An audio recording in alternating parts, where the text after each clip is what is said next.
Mangisti ya mangisti Himina mama nuraya daisti Rabbi kenya nukene dabari nurka jiti Oromo kiya hayu Mara marang kesi siri hundayu Rabbi dawanu gode nuwamani bagayu Aka dubbutanu sachi hundumti Waka tudabti waka oromuti Isa mani maringam nunamati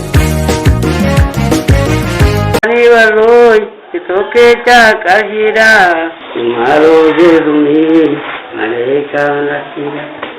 Sare nirpangkabdui, mudo jaten koptu, uji warandum tui, urajo tenduktu. Kawile netudai, baredang kelaji, baredu netudai, simare biraji.